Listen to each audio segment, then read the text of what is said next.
প্রিয় একাদশ শ্রেণীর শিক্ষার্থী বন্ধুরা, তোমরা দেখছো তোমাদের প্রিয় চ্যানেল মল এক্সক্লুসিভ। আর আমি তোমাদের সাথে যে মল স্যার। তো বন্ধুরা, তোমাদের সংস্কৃত পরীক্ষার আর জন্য আমি শেষ মুহূর্তে কিছু প্রশ্ন নিয়ে এসেছি 5 নম্বরে। তো তোমরা সেই প্রশ্নগুলো একটু পরীক্ষা দিতে যাওয়ার আগে অতি অবশ্যই দেখে যাও। তো আশা রাখি সেখান থেকে তোমরা 100% কমন পাবে। তো তো তোমরা দেখে নাও সেই প্রশ্নগুলো কি কি। প্রথমে আসছি 1 নম্বর, ব্রাহ্মণ চৌর পিশাচ কথা গল্পটি নিচের ভাষায় লেখো।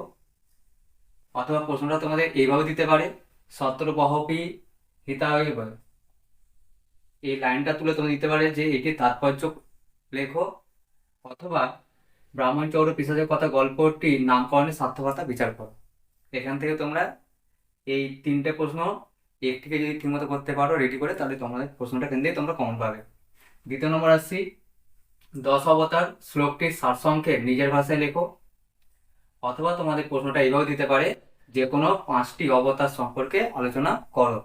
3 নম্বর, পাঠ্যাংশ বর্ণিত মেঘদূতমের বিষয়বস্তু নিজের ভাষায় লেখো।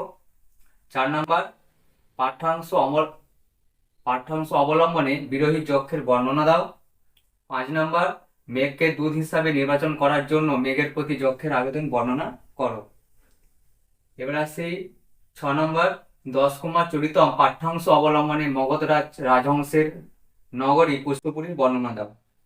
7 নম্বর, পাঠ্যাংশ পাঠ্যাংশ অবলম্বনে মগধরাজ ও মালবরাজের যুদ্ধের বর্ণনা দাও। 8 নম্বর, ভারত বিবেকম নাট্যাংশে শ্রী রামকৃষ্ণের ব্যাকুলতার কারণ বর্ণনা করো।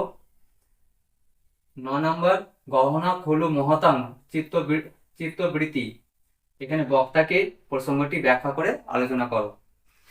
10 নম্বর, শ্রী রামকৃষ্ণের সাথে নরেন্দ্রনাথের প্রথম সাক্ষাৎকার সম্পর্কে ব্যাখ্যা করো। 11 নম্বর, ভারতীয় সমাজে মহাভারতের প্রভাব আলোচনা করো। 12 নম্বর, সংস্কৃত সাহিত্যে পঞ্চতন্ত্র বা হিতোপদেশের স্থান নির্ণয় করো।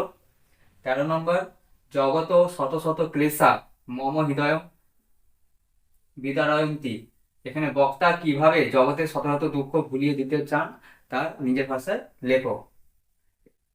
এবারে আসছি ভাব সম্প্রসারণ। 1 নম্বর, মেঘালকে ভবতী সুখিন পন্ন হা বৃত্তি চেত। 2 নম্বর, কামার্তা হি প্রকৃতি কৃপণা চেতনা চেতনেশু। 3 নম্বর, আশাবন্ধ কুসুম সদৃশম। 4 নম্বর, স্বপ্নয়সী পয়সী সমিত ভব তা কম। 5 নম্বর, প্রীত প্রীতি প্রমুখ বচনম স্বাগতম ব্যবহার। 6 নম্বর, বক্রক্রিয়া পরিণত গজ প্রেক্ষণীয় দদর্শ। তো বন্ধুরা, তোমরা যদি এই প্রশ্নগুলো একটু দেখে যেতে পারো, তো আশা রাখি তোমাদের এখান থেকেই 100% তোমরা প্রশ্ন কমন পাবে। তো তোমরা এই প্রশ্নগুলো একটু দেখে নাও এবং পরীক্ষা দিতে যাওয়ার আগে অতি অবশ্যই একটু প্র্যাকটিস করে দিও।